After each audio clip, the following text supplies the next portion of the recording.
में फैला तो सबसे ज्यादा मोबाइल के बीमारी। आजकल छोट छोट लड़कन के पढ़ाई ना मोबाइल चाहिए। एगो हमारे में हई सर बार खाली मोबाइल के आसी। हम तो काम करत करत परेशान हो गइल बा। ए नाती लोग के फ्री के गाड़ मिलल बा जे पर पादत। हाँ तो एगो काम ना कर, फ्री के गाड़ मिलल बनू तो अपना भाई बाबू के बोलवा दे और प्राइवेट बनवा दे, रिमोट अपना हाथ में रख लिए तो जबे बटन दबे तबे पा देम सर।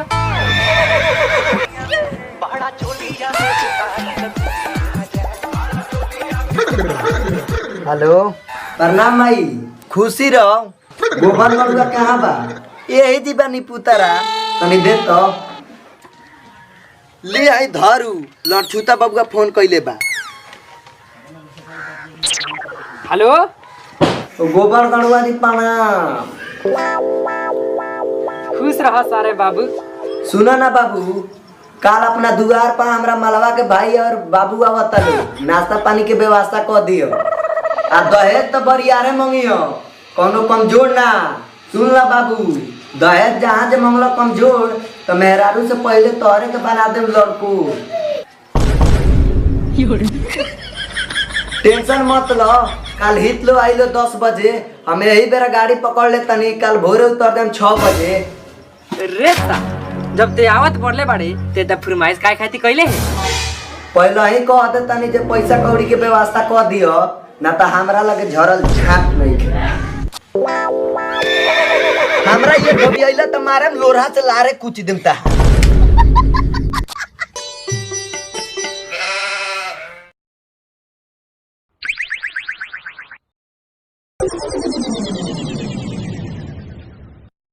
ठीक बा भाई, हम जाते हैं। ए सुन ना भैयो, गड़िया में तेल कम बा, देना पैसा भरवा ले। ले साला ले इधर। ई नानू कहबे जे बाहर से आइला कमा के तना देलसो। रे साला रे 2 रुपया।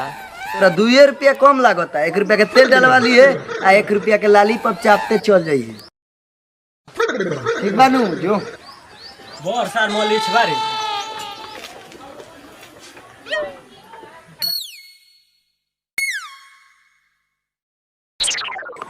का हो बाबू, तू तो बड़ा आराम से मजा लेके सुतल बड़ो। भैया गइलेन, भैया गइलेन। हट खरवा पापा दे तहरा ऐसन भाई। का हो बाबू, तू नि फिकिर सुतल बड़ो। तेरा कोनो चाव चिंता नहीं के देखबो, कुछ बिछैले बड़ा हित पाहुना बता। 2 घंटा पहले बिछावना बिछा के रखे के चाहिए, तबे नु अपना पटीदार के मालूम चली कि हमनी के घरे हित आवता।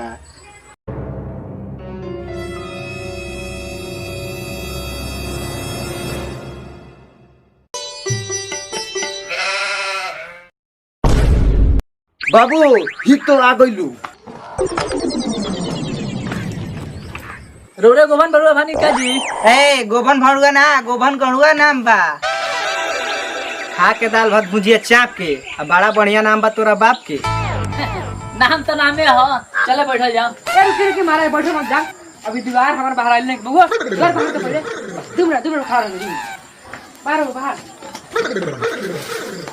जल्दी बाहर जल्दी। बस 2 मिनट। बाहर जल्दी बाहर। फिर से खड़ा रहो। अब बाहर ना जल्दी। लेना तही बाहर, ओ बेर से बकर करो तारीस। खैर मनावो, ई दुआर पर 2 हित बालू, ना तो झाड़ू के मुट्ठी तारा गाड़ी में कोच देती। बड़ा बढ़िया लड़का पैदा कैले बानी जी। हाँ तो हमरे नु लइका बा। हम कहा कह तनी रो पटदार के लड़का हो। ए जे सब पिछड़ा लिया। अच्छा सरो हितवा सक चल जाए, ओकरा बाद झाड़ू ये तारा गाड़िए में कोच दे। जी हां बैठ दीजिए वही पर। ए पंडित जी, ई बेरा लड़का मछली खइले बानी। बेटा बैठो रुआ, छुआ जाए मजे बैठी। आ त जीरुआ लगी के बानी। हाँ पापा, हई भैया के माल के बाप बारेन, हई भैया के माल के भाई बारेन। जो पहले पानी देख ले लोगे। अरे तो लइका वगैरह नहीं बुझा।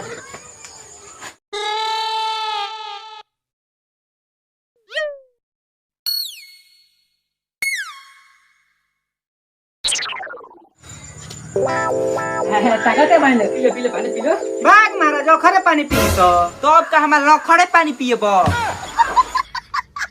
ए मामा तेरा तो पानी पिए के मिल गल, हमनी मार चटेल बनी सो। अच्छा महाराज रह दी, खाना वाना खा के बनी तो लड़का के बोलाई देखी सो। जो जो नरसिंह बोले जो